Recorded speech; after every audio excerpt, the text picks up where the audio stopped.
Hey everyone, welcome to my YouTube channel Make Way for Yahweh.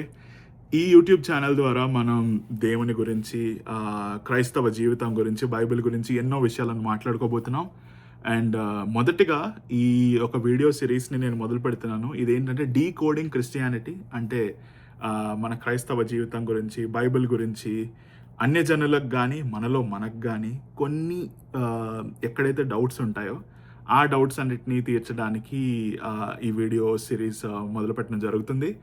And దీనికోసం నేను ఉపయోగిస్తున్న reference ఏంటంటే ఈ పుస్తకం కోల్డ్ కేస్ క్రిస్టియానిటీ, రచించిన వారు జే వార్నర్ వాలెస్. ఈయన గురించి కొన్ని మాటల్లో చెప్పుకోవాలంటే ఈయన ఒకప్పుడు ఒక పోలీస్గా పనిచేసేవారు. పని చేస్తున్నప్పుడు ఆయన యాక్చువల్లీ దేవుని మీద నమ్మకం లేని వ్యక్తి, అన్యజనుడు. ఆయనకి కొంతమంది మిత్రులు చర్చికి ఇన్వైట్ చేస్తే, నేను చర్చికి ఎందుకు రావాలి, నాకు దేవుని మీద నమ్మకం లేదు అన్న వ్యక్తిని వాళ్ళ మిత్రులు ఆయనతో లేదు అని చెప్పి దేవుని గొప్పతనాలు గొప్ప కార్యాలు మాట్లాడుతుంటే, ఈయన ఈ కార్యాలను నేనే పరిశీలిస్తాను అని చెప్పి ఆయన ఎలా అయితే ఒక మర్డర్ కేస్ని సాల్వ్ చేస్తారో అదే విధంగా బైబిల్ని సాల్వ్ చేయడం మొదలుపెట్టారు. ఆ మొదలుపెట్టిన ప్రయత్నంలోని ప్రతి అంశాన్ని ఈ పుస్తకంలో చాలా క్లియర్గా రాశారు. అండ్ ఇప్పుడైతే ఆయన క్రైస్తవ జీవితం జీవిస్తున్నారు. సో ఖచ్చితంగా ఆయన ఒక నిజాన్ని తెలుసుకున్నారు అని నమ్ముతున్నాను. అండ్ ఈ బుక్ చదవడానికి చాలా ఇంట్రెస్టెడ్గా అండ్ ఎక్సైటెడ్గా ఉన్నాను. అండ్ నాతో పాటు ఈ పుస్తకాన్ని మీరు కూడా చదవాలని చెప్పి ఈ వీడియోలు చేయడం జరుగుతుంది. సో నేను ఒక 3-4 చాప్టర్స్ ప్రతిరోజు చదువుతూ వారానికి నేను చదివిన చాప్టర్స్ యొక్క సారాంశాన్ని మీతో 10 నిమిషాల కన్నా తక్కువగా షేర్ చేయబోతున్నాను. సో మీరు ఈ పుస్తకం పూర్తిగా చదవకపోయినా ఇందులో ఉన్న విషయాలు మీకు కూడా తెలుస్తాయి.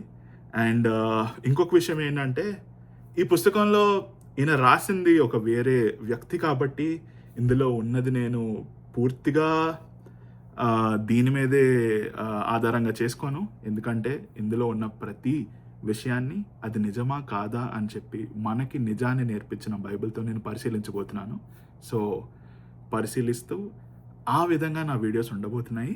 అండ్ ముందుగా ఈ పుస్తకం గురించి మాట్లాడే ముందు నాకు ఈ ఆలోచన ఎందుకు వచ్చిందని చెప్పి ఒక చిన్న టెస్ట్ మనీ ఇవ్వబోతున్నాను. నేను ఒకరోజు షవర్లో ఉన్నప్పుడు నాకు ఆలోచన వచ్చింది, నీకు యూట్యూబ్లోని వీడియోలు చేసే అలవాటు ఉన్నప్పుడు ఎందుకని నువ్వు దేవుని కోసం క్రైస్తవ జీవితం కోసం వీడియోలు చేయకూడదు అని ఒక ఆలోచన వచ్చింది.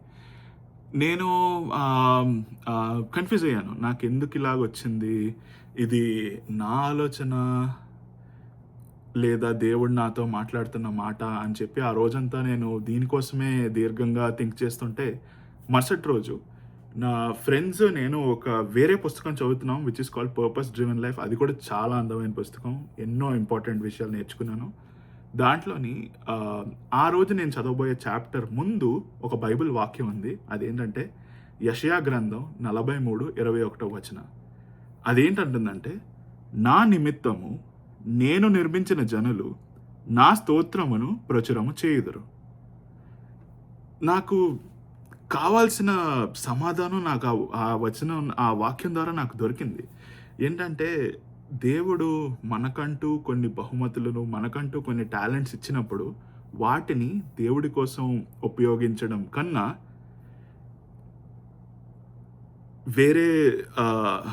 వేరే అదృష్టం మనకు ఉండదన్నమాట. సో నేను ఇలా వ్లాగ్స్ చేయడం, మాట్లాడడం నాకున్న బహుమతిగా నేను భావిస్తున్నాను.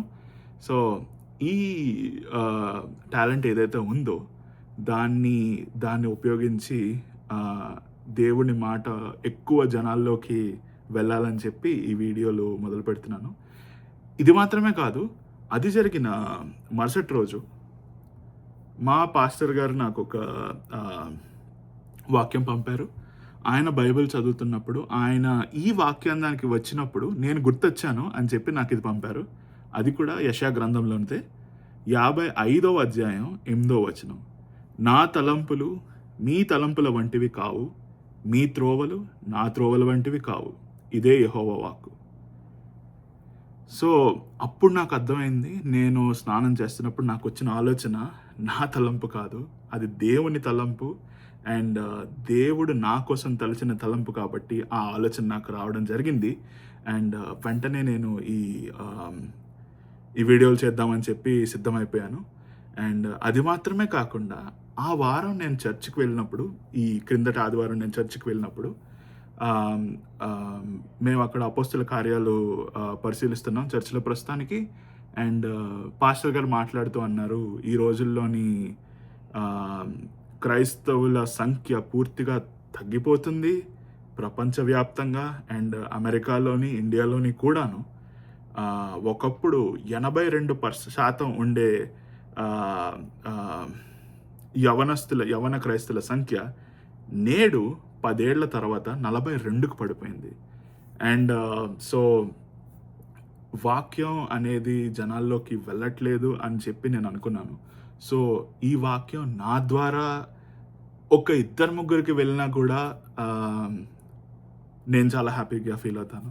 అందుకనే ఆ రోజు బైబిల్లో మాట్లాడుతున్నది కూడా అపోస్తుల కార్యాలు 17వ అధ్యాయం 18వ వచనం. అందులోని అపోస్తుల పౌల్ని ఇలా అన్నారు అక్కడున్న అన్యజనులు, ఈ వదరబోతు చెప్పుతున్నది ఏమిటి అని. అంటే ఎందుకంటే అక్కడ పౌలు గారు చెప్తున్న మాటలు వీళ్ళకి అర్థం కావట్లేదు. అదేవిధంగా నేడు ఎంతోమంది యవనస్తులకు బైబిల్ అర్థం కావట్లేదు, బైబిల్ నిజమని వాళ్ళు నమ్మట్లేదు. సో ఈ పుస్తకం ద్వారా ఎన్నో నిజాలను యవనస్తులు కానీ ఆర్ పెద్దవాళ్ళైనాను పిల్లలైనాను అర్థం చేసుకుంటారు అని భావిస్తూ ఈ వీడియోని మొదలుపెట్టడం జరుగుతుంది. సో వచ్చే వారం నుంచి నేను 1-2 చాప్టర్లు చదివి అందులో ఉన్న సారాంశాన్ని 10 నిమిషాల కన్నా తక్కువ సేపులో మీకు అర్థమయ్యేలాగా నేను వీడియోలు చేయడం జరుగుతుంది. అండ్ ఈ వీడియోలు నేను ఇంగ్లీష్లోను తెలుగులోను కూడా చేస్తున్నాను. సో ప్రతి వారం 2 వీడియోలను రిలీజ్ చేస్తున్నాను, ఒకటి ఇంగ్లీష్లోను ఒకటి తెలుగులోను. మీకు ఏది ఈజీగా ఉంటే మీరు అది చూడండి. అండ్ ఈ వీడియోని ముగించే ముందు ఒక చిన్న ప్రార్థన చేసుకుందాం. Dear all-powerful, almighty Heavenly Father, thank you for giving me this opportunity to pray, God. And yes, God, bless us, God. We know that we have some problems in our life, God. And you know that we have problems in our life, God. So as we are going to Isaiah, God, your plans need to be executed in our lives, God, because your plans are always better than our plans, God. Deliver us your will, God. In Jesus' name I pray. Amen. Thank you everyone. వచ్చే వారం ఈ book యొక్క మొదటి వీడియోలో కలుద్దాం. అప్పటిదాకా సెలవు. Praise the lord.